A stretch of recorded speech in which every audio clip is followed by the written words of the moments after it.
Hi ನಮಸ್ಕಾರ ಸ್ನೇಹಿತರೆ, welcome to my Savistar YouTube channel. ನಾನು ನಿಮ್ಮ ಪ್ರೀತಿಯ ಸವಿತಾ. ನಾನು ಚೆನ್ನಾಗಿದ್ದೀನಿ, ನೀವು ಚೆನ್ನಾಗಿದ್ದೀರಾ ಎಂದು ಭಾವಿಸುತ್ತೇನೆ. ನಾನಿವತ್ತು ಮಾಡ್ತಾರಂತಹ ರೆಸಿಪಿ ಶಾವಿಗೆ ಉಪ್ಪಿಟ್ಟು. ಸಾಮಾನ್ಯವಾಗಿ ಹೋಟೆಲ್ಗಳಲ್ಲಿ ನೋಡಿರ್ತೀವಿ, ಶಾವಿಗೆ ಉಪ್ಪಿಟ್ಟು ಉದುರಾಗಿ ಈ ರೀತಿಯಾಗಿ ಇರುತ್ತೆ. ತುಂಬಾ ಚೆನ್ನಾಗಿರುತ್ತೆ ಟೇಸ್ಟು ಕೂಡ. ಬಟ್ ಅದನ್ನು ನಾವು ಹೋಟೆಲ್ಗಳಲ್ಲಿ ತಿನ್ನಬೇಕು ಅಂದರೆ ಒಂದು ಸ್ವಲ್ಪ ದುಬಾರಿ ಇರುತ್ತೆ, ಕಡಿಮೆ ಕ್ವಾಂಟಿಟಿ ಕೂಡ ಇರುತ್ತೆ. ಹಾಗಾಗಿಯೇ ಮನೆಯಲ್ಲಿಯೇ ಈ ರೀತಿಯಾಗಿ ಶುಚಿಯಾಗಿ ರುಚಿಯಾಗಿ ಮಾಡಿಕೊಂಡು ಮನೆ ಮಂದಿ ಎಲ್ಲ ತಿನ್ಬೋದು ಅಂತಲೇ ಹೇಳ್ಬೋದು. ತುಂಬ ಚೆನ್ನಾಗಿರುತ್ತೆ. ಒಂದು ಸ್ವಲ್ಪ ಡಿಫ್ರೆಂಟಾಗಿ ಕಾರ್ನೆಲ್ಲ ಹಾಕಿ ಮಾಡಿದ್ರೆ ತುಂಬ ಚೆನ್ನಾಗಿರುತ್ತೆ. ಇದನ್ನು ಮಾಡಲಿಕ್ಕೆ ಈಗ ಒಂದು ಬಾಣಲಿಗೆ ನೀರನ್ನು ಸೇರಿಸ್ಕೊಂಡು ಕಲ್ಲುಪ್ಪು ಮತ್ತು ಸ್ವಲ್ಪ ಎಣ್ಣೆಯನ್ನು ಸೇರಿಸ್ಕೊಂಡು ಈ ರೀತಿಯಾಗಿ ಮಿಕ್ಸ್ ಮಾಡ್ಕೊತಾ ಇದ್ದೀನಿ. ಮಿಕ್ಸ್ ಮಾಡಿಕೊಂಡ ನಂತರ ನಾನು ಇದಕ್ಕೆ ಶಾವಿಗೆಯನ್ನು ಸೇರಿಸ್ಕೊತೀನಿ.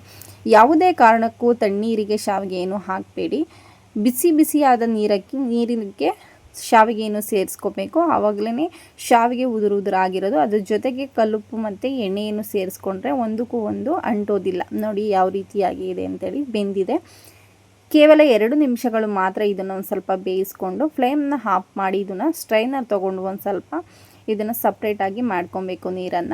ನೀರನ್ನು ಸಪ್ರೇಟಾಗಿ ಯಾವ ರೀತಿಯಾಗಿ ಮಾಡಬೇಕು ಅಂತಂದರೆ, ಸ್ಟ್ರೈನರ್ ಒಳಗೆ ಹಾಕಿ 1 ಸ್ಪೂನ್ ಸಹಾಯದಿಂದ ಅದನ್ನು ಪ್ರೆಸ್ ಮಾಡಿದ್ರೆ ನೀರೆಲ್ಲ ಕೆಳಗಡೆ ಬರುತ್ತದೆ. ಇದನ್ನು ಸಪ್ರೇಟ್ ಮಾಡಿ ಒಂದು ತಟ್ಟೆಗೆ ನಾನು ಎತ್ತಿಟ್ಕೊತಾ ಇದ್ದೀನಿ. ನೋಡಿ ಯಾವ ರೀತಿಯಾಗಿ ಉದುರಾಗಿದೆ, ಒಂದಕ್ಕೂ ಅಂಟುವುದಿಲ್ಲ, ಚೆನ್ನಾಗಿ ಕಾಣ್ತಾ ಇದೆ. ಯಾವುದೇ ಕಾರಣಕ್ಕೂ ಇದಕ್ಕೆ ಸ್ವಲ್ಪ ತಣ್ಣೀರನ್ನು ಸೇರಿಸ್ಕೊಳ್ಬೇಡಿ. ಯಾಕೆ ಅಂತಂದರೆ ತಣ್ಣೀರು ಸೇರಿಸ್ಕೊಂಡ್ರೆ ಮತ್ತೆ ನೀರು ಅದು ಅಬ್ಸರ್ವ್ ಮಾಡ್ಕೊಂಬಿಡುತ್ತೆ. ಹಾಗಾಗಿ ಮತ್ತೆ ಗಿಜಿಗ್ಲು ಆಗುವಂತಹ ಸಾಧ್ಯತೆ ಇದೆ. ಇವಾಗ ಒಂದು ಬಾಣಲಿಗೆ ಎಣ್ಣೆ ಹಾಕ್ಕೊಂಡು ಅದಕ್ಕೆ ಸಾಸಿವೆ, ಕಡಲೆಬೀಜ, ಕಡಲೆಬೇಳೆ, ಉದ್ದಿನಬೇಳೆ ಹಾಕ್ಕೊಂಡು ಚೆನ್ನಾಗಿ ಅದನ್ನು ಕೆಂಪಾಳ ಫ್ರೈ ಮಾಡ್ಕೊತಾ ಇದ್ದೀನಿ.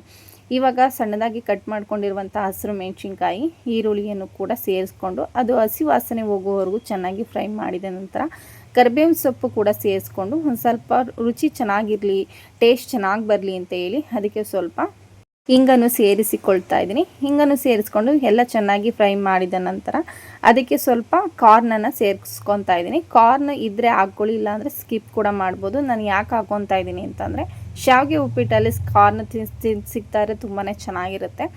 ಇವಾಗ ತುರಿದಿಟ್ಟುಕೊಂಡಿರುವಂತಹ ಕ್ಯಾರೆಟು ಸೇರಿಸ್ಕೊಂಡು ಅದಕ್ಕೆ ಅರಿಶಿಣದ ಪುಡಿ, ಸ್ವಲ್ಪ ಉಪ್ಪನ್ನು ಸೇರಿಸಿಕೊಂಡು ಚೆನ್ನಾಗಿ ಫ್ರೈ ಮಾಡ್ಕೊತೀನಿ. ಇದು ಎಲ್ಲ ಚೆನ್ನಾಗಿ ಫ್ರೈ ಆದ ಮೇಲೆ ಕಾಯಿ ತುರಿಯನ್ನು ಸೇರಿಸಿಕೊಂಡು ಅದು ಕೂಡ ಫ್ರೈ ಮಾಡಿಕೊಂಡು ಈಗ ಚಿಕ್ಕದಾಗಿ ಕಟ್ ಮಾಡ್ಕೊಂಡಿರುವಂತಹ ಕೊತ್ತಂಬರಿ ಸೊಪ್ಪು ಎಲ್ಲವನ್ನು ಎಣ್ಣೆಯಲ್ಲಿ ಫ್ರೈ ಮಾಡಿದ ನಂತರ ಕೊನೆಗೆ ನಾನು ಎತ್ತಿಟ್ಟುಕೊಂಡಿರುವಂತಹ ಶಾವಿಗೆಯನ್ನು ಸೇರಿಸ್ಕೊಂಡು ಒಂದು ಮಿಕ್ಸ್ ಕೊಡ್ತೀನಿ.